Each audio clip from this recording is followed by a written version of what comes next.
Pessoal, né, now we have a very special scientist. She is the supervisor research SCI remote sense in lots of things that she do that she's have to explain you. She's a NASA research. So give a huge applause to Dr. Dalia Kirschbaum. Hi, Dalia. Hello, how are you? Yeah. Bom dia. Bom dia. Yeah. Bom dia, boa tarde, boa noite. How is everything in USA now? It's interesting. No, we're you are working from home, right? Yes, coming to you from Maryland in the United States, where we've been working from home, and the research is progressing, and I look forward to talking to you a bit about what I'm doing. Yeah, that's right. I would like to ask you, when you dream to be in NASA, since we are little kids? Funny you should ask. I have a couple slides that I thought would be kind of fun to show. So let me see if I can do that. Hold on one second. Here we go, and here we go. All right. Wow. So when I was a little girl, this is me when I went to visit Kennedy Space Center in Florida. And at that time, I had no idea that I would be working at NASA, which I have been for the last over 10 years. But what I did know when I was a little girl, this age, is that I loved math. I really liked math. And I wasn't sure how to apply it, what I could do with it. And so I went through school and I went to college. And in my first year of college, I really discovered that math can be combined with science in a way that can tell us about the world, tell us about real world challenges like natural disasters, which is what I do. So I went on to get a PhD at Columbia University after college, and there I studied how we can take satellite data, we call it remote sensing data, that all these satellites orbiting the Earth from NASA and other partners, Brazil and others, and how can we make that useful to us on the surface. And so after I got my degree, I went to NASA as a postdoctoral program fellow. And then I was fortunate enough to get involved in one of the missions that was launching. And so this is me in what we call a bunny suit, which is fully, protective of, anything that might contaminate this in a big clean room at NASA Goddard Space Flight Center. And I'm standing here in front of the Global Precipitation Measurement Mission, which was launched about 5 years ago, it's a combined effort with NASA and the Japanese. And so this was, I think, one of my most favorite points of being a scientist at NASA, is standing in front of this satellites that's the size of a small school bus and learning and talking to, at this point I was talking to a reporter about what we can learn from this instrument and this satellite that's going to be launched into space. It was very powerful.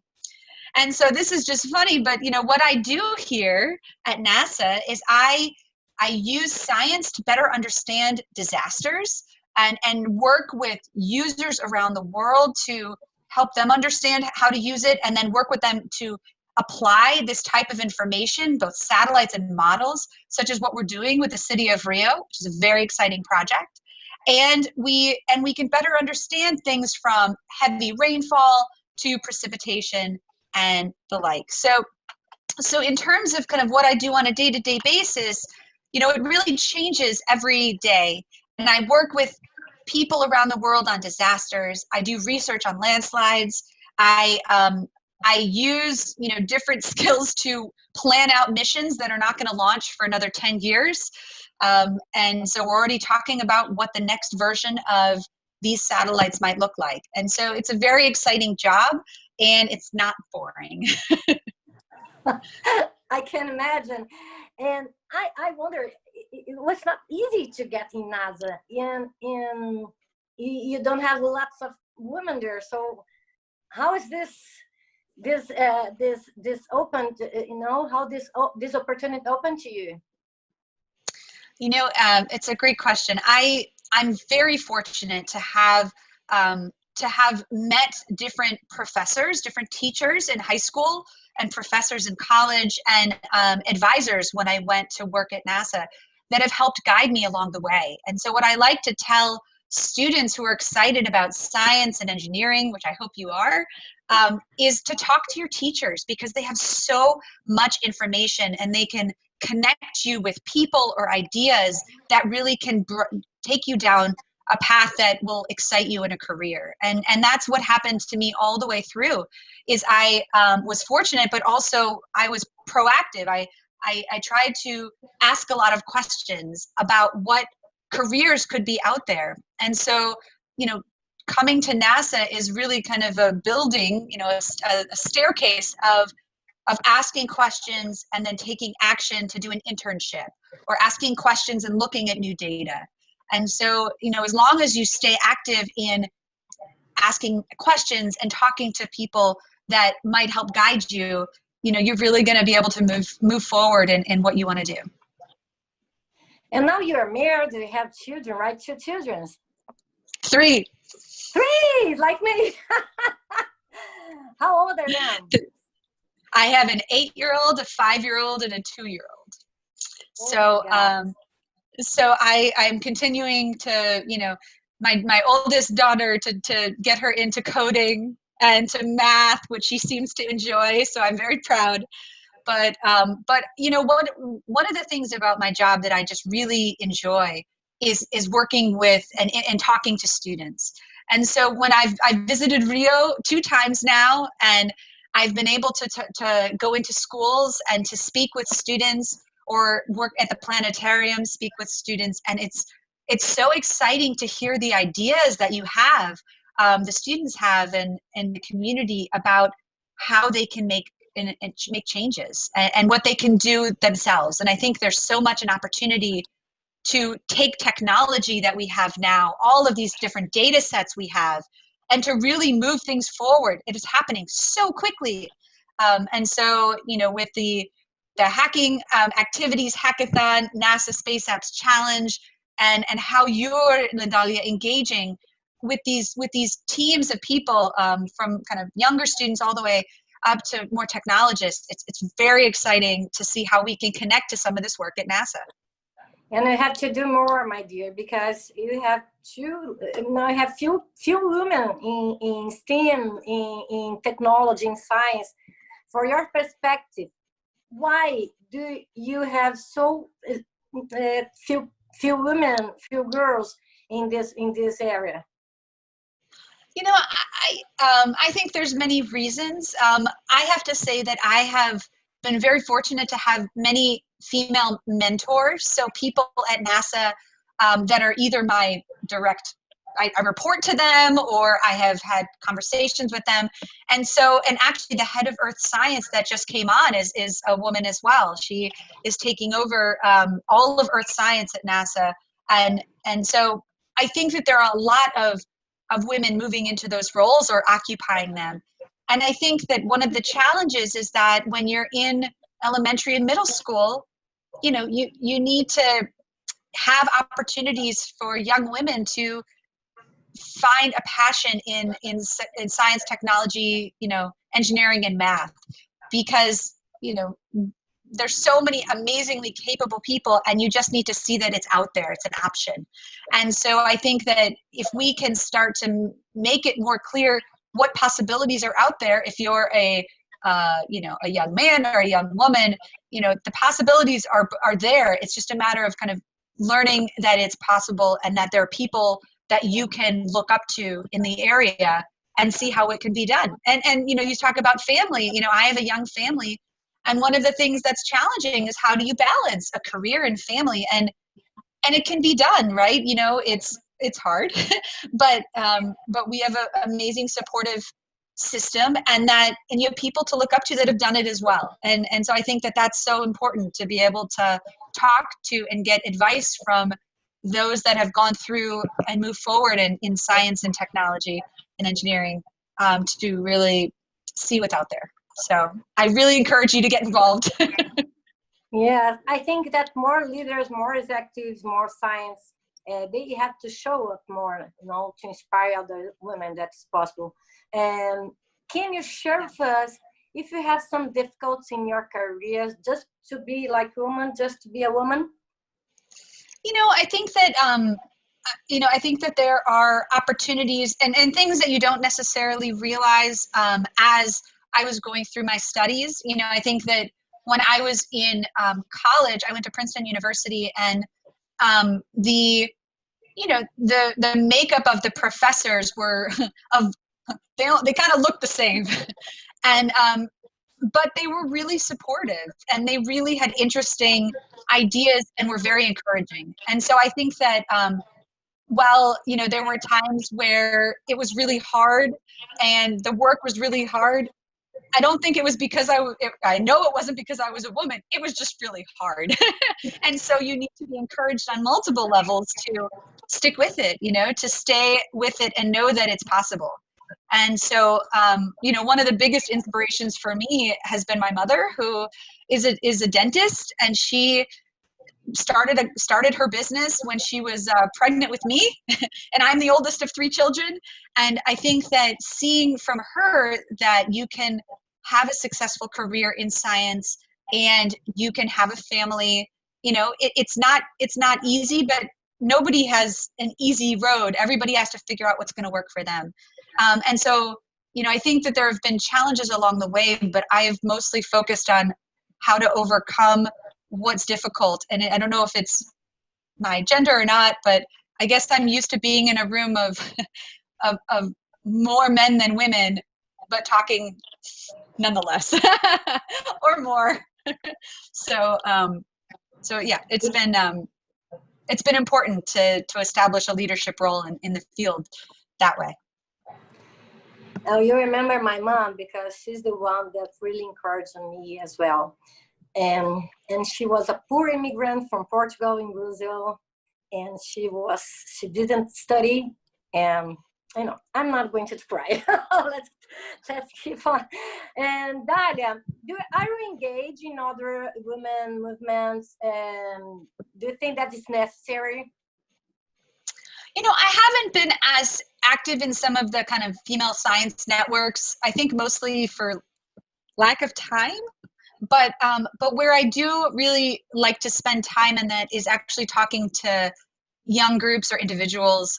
So I do reach out both through the media. So I've done quite a bit of media reporting, or not reporting, but interviews with the media in different levels. I've done school visits, as I said. I've done kind of mentoring with young women, and I really enjoy that kind of one-on-one or small group mentoring to kind of give advice or guidance if helpful.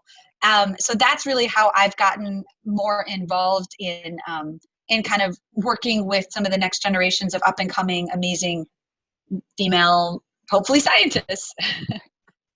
Yes, of course. Can you share with us a little about your project, the project that we are developing, and also the project that we have this agreement in Rio? Sure. Well, I mean, one of the things that I actually just stepped into a role is one of the things I'm doing is I'm actually leading the Hydrological Sciences Lab. So the lab at NASA Goddard Space Flight Center that deals with water and hydrology. So I'm leading that lab now of about 85 people and helping to encourage and advocate for them. So that's one of the things I do at work.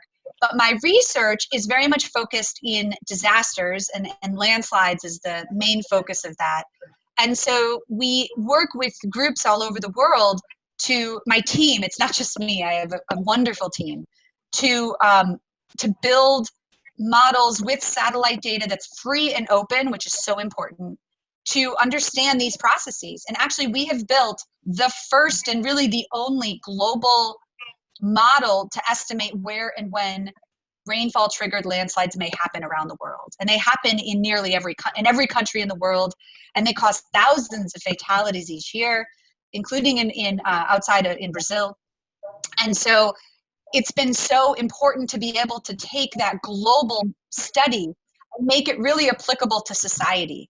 And so working with the partnership in Rio over the last over 5 years now, we've been able to connect this global work that we've been doing and work with phenomenal, wonderful people in Rio to build systems that are operational within the city to alert against landslides.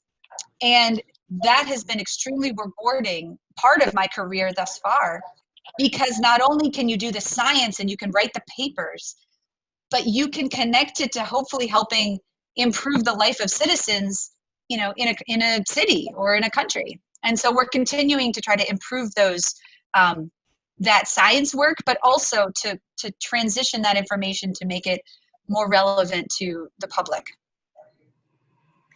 Wow, and innovation and collaboration is the key word. So I've heard that you're, scale up this project for other countries. That's right. Yeah, I mean, it's because we started with Rio, pretty early on in our model development, other countries and areas have started to hear about it, which is so exciting. Colombia, Peru, Brazil, so Samaden are very interested in this. And then going around the world to Southeast Asia or to Central Asia, we're speaking with many different groups, including international groups like the Pacific Disaster Center or the Red Cross, International Red Cross, Red Crescent Society. So there's a lot of opportunities, and it's hard to do it all. I wish that there were more hours in the day and more people and more money to be able to address this, but we're really working as hard as we can to move this forward. And it really, I mean, much of this started with Rio, with really how we can make actionable real products at the city scale. What's an honor. Dalia, NASA, any kind of science of NASA here in Brazil is kind of rock star, something that, you don't believe that I can talk with a NASA science like this in a simple way. And what is your next dream? What's your next professional dream? It's like NASA for us is the top of the world. It's a great question. I think that I want to do a couple more research related things. There's some things that I want to do in our work that right now nobody else is really doing in the world. And so we want to try to move that forward and make all of the data and all the models public so that people can take it and make it much better than we can. I think that is so important. So the first dream I have is that we make all of this public. Most of it already is, and we're continuing to innovate.